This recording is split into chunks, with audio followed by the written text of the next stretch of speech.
donde tenemos,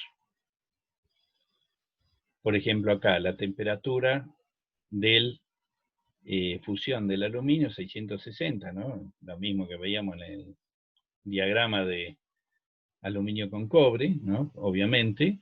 En este caso, en vez de ponerle cobre, uno le está poniendo silicio. También acepta un grado de solubilidad, no tiene que ser exactamente igual que en el otro caso, ¿no? Va a cambiar, va a depender de cómo es el sistema, esta región donde entra el puro. Acá tenemos la temperatura del eutéctico, donde coexisten las tres fases, y es 577 grados centígrados, ¿no? Como decíamos en el enunciado. Bueno, el XE también se tiene la información, es 12,2%, acá está en porcentaje atómico, no en peso, está invertido, ¿no? Con respecto a lo que era el del cobre que vimos. Esto, bueno, ahí para el problema 97, Teo encontró el diagrama de fase diferente, pues lo teníamos en ese caso en peso, el peso porcentaje del silicio, y entonces él lo encontró en porcentaje atómico, ¿no? Que con lo cual cambia un poquito y está mejor detallado lo que queremos frutar en el problema, así que después se lo vamos a mandar a ese grafiquito a ver si les resulta un poco más fácil, ¿no? Del problema 97. Bueno, en este caso entonces tenemos en porcentaje atómico el reemplazo del aluminio por silicio, y acá, bueno, tenemos, fíjense, la flechita del silicio nos está indicando que, bueno, lo que tenemos es que la única estabilidad, no hay solución sólida, ni acá participación del silicio, salvo puro, que tengamos, o sea que no se forma ningún tipo de solución con el agregado de aluminio, ¿no? O sea, está sobre este eje, tenemos esta recta. Y bueno, y acá tenemos la curva del liquidus, ¿no? Para cada una de las ramas que estuvimos viendo para llegar al eutéctico. Bueno, vamos a ver qué tenemos, ¿no? Dijimos que la entropía, de acuerdo al diagrama de fases, bueno, acá es 1414 centígrados, 660 para el aluminio. Esto si lo pasamos a Kelvin, son 1687 y 933 respectivamente, tanto para el silicio, bueno, como para el aluminio. Esto lo teníamos como dato los delta H, tanto del silicio como del aluminio. Pudimos sacar del diagrama de fase las temperaturas de fusión del puro, ¿no? Viendo en cada eje. Así que podemos calcular los delta S de cada uno de los compuestos, delta S de fusión molar de cada uno de los compuestos en estado puro. Esto es el delta H que tenemos como información para ambos casos en el enunciado del problema. Las temperaturas de fusión ahora en Kelvin, que hemos sacado del diagrama de fases, y nos da las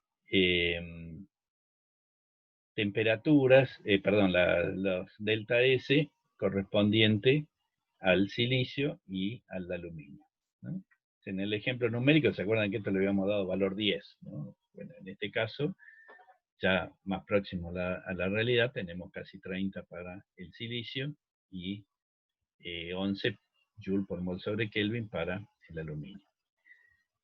Acá lo que podemos calcular es el lambda, ¿no? que vimos, que era esa relación entre las temperaturas de fusión y las respectivas entropías de fusión, y nos da una relación, esto va a terminar siendo la relación de los delta H, de 4.7.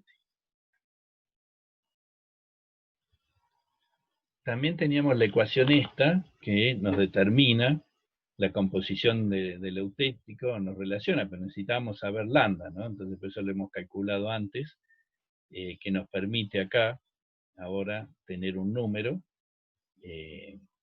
con respecto, y bueno, y este valor también lo podemos después comparar con el valor que sale en el diagrama. Así que esto era igual a la exponencial del delta de fusión del silicio puro, menos el lambda por el delta de fusión del aluminio, ¿no? Sobre R, así que esto nos da 0,55. Con lo cual, si uno despeja acá y obtiene el valor de XE de acuerdo a esta ecuación, nos da 4,4% de mol de silicio. Mientras que en el valor del diagrama, si se acuerdan, era 12,2, ¿no? O sea que, bueno, hay una importante diferencia entre lo que nos estima ese modelo simple que utilizamos en la clase y el valor experimental. Podemos calcular la temperatura del eutéctico, ¿no? Y corroborarla con respecto al valor de diagrama. La temperatura del eutéctico, ¿se acuerdan que habíamos obtenido esta ecuación que era la temperatura de fusión del silicio? Y arriba teníamos en el numerador la cambio de entropía de fusión molar del silicio puro sobre R, y abajo el mismo término menos el logaritmo de XE. Entonces acá, si calculamos, nos da 902 Kelvin. Bueno, estos serían unos 629 grados centígrados obtenidos con el modelo, con lo cual, bueno, es un poco diferente también al valor experimental de 577 que uno puede ver en el diagrama. Entonces, ¿hasta dónde podemos llegar con el modelo? Nos describe a lo mejor muy bien lo que puede ser un diagrama eutéctico, pero bueno, después tiene sus limitaciones numéricas, ¿no? Bueno, en el inciso A, ¿no?, nos preguntaba que planteemos como si tuviéramos en el líquido una solución estrictamente regular y a 1000 grados centígrados, y calculemos el omega S de interacción del líquido. Bueno, ¿cómo hacemos? Sabemos que lo que vamos a tener en equilibrio, ¿no?, es el potencial químico, va a ser igual del líquido, en el caso del silicio, sólido, con respecto al potencial químico del líquido, ¿no? Esto, bueno, aproximadamente vamos a tomar en el sólido, ¿no? Dijimos que se podían aproximar a los potenciales químicos en el compuesto puro, así que podemos construir una solución estrictamente regular, donde el potencial químico ahora del líquido,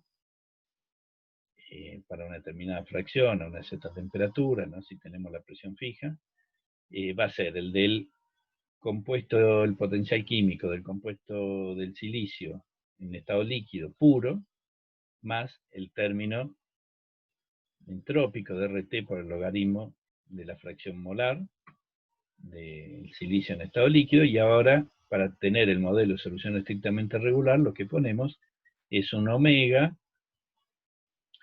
que en este caso sería para el líquido, de 1 menos X del silicio, bueno, esto elevado al cuadrado, ¿no?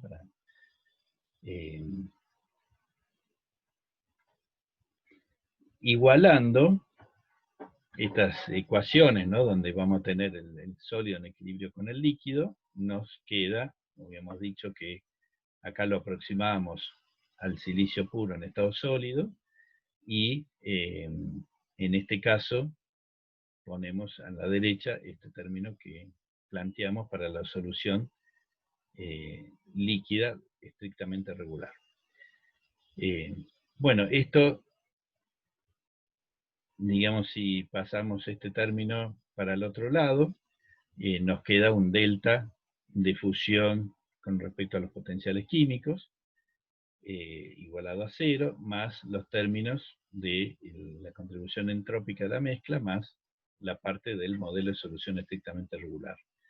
Este delta mu lo podemos expresar en términos del delta H que tenemos como información en el problema, así que ahora la ecuación nos queda de este tipo. Lo único que hemos cambiado es esto por lo que es el cambio de potencial químico, ¿no?, de energía libre molar con respecto a cada uno de los componentes, y es a 1000 grados centígrados donde, bueno, se está planteando que es 1273 Kelvin, la fracción molar de 0,45 nos da que el omega vale menos 12,8 kJ por mol. O sea, todo el resto son datos que tenemos, y vemos que, bueno, es menos 12,8 joules.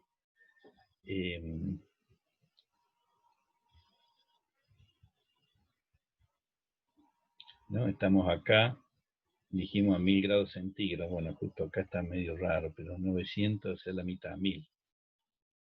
Se nos va a 1000, ¿no?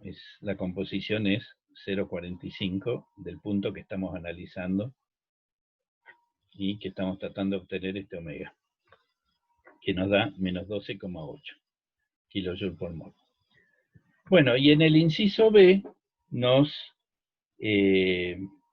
decía que consideremos el equilibrio entre la fase sólida rica en aluminio y el líquido a la temperatura eutéctica, 577 grados centígrados, y utilizando este omega que obtuvimos en el punto anterior y sabiendo el delta H de fusión del aluminio, estimar el valor de la actividad del aluminio en la fase alfa, ¿no?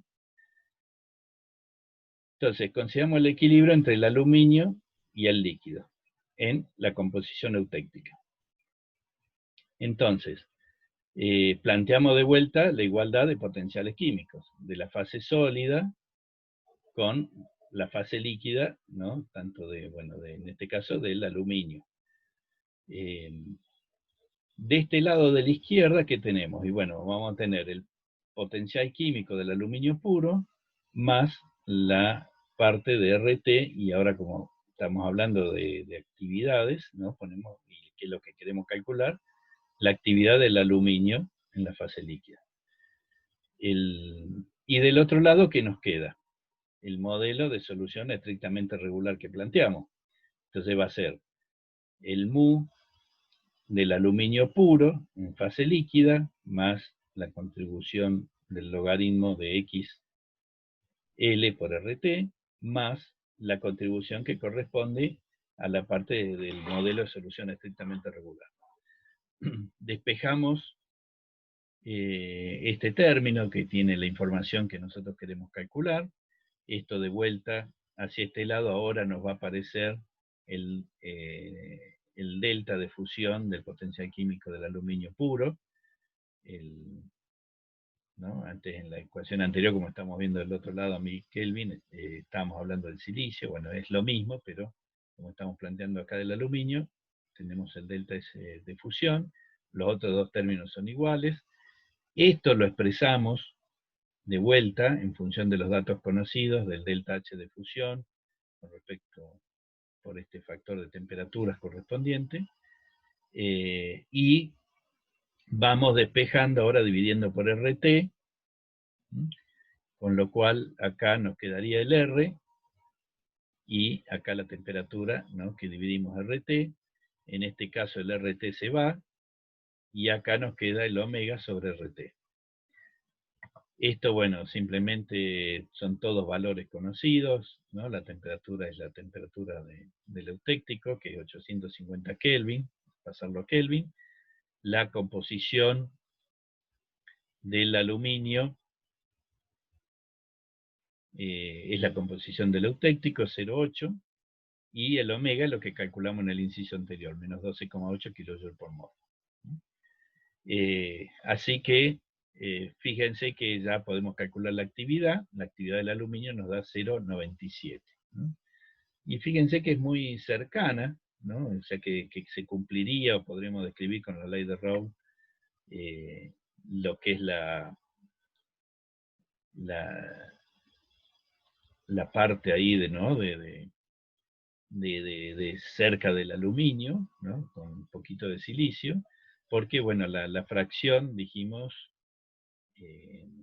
que si uno ve es 0,98, ¿no? O sea que está muy cercano a la parte esta de la actividad que hemos encontrado.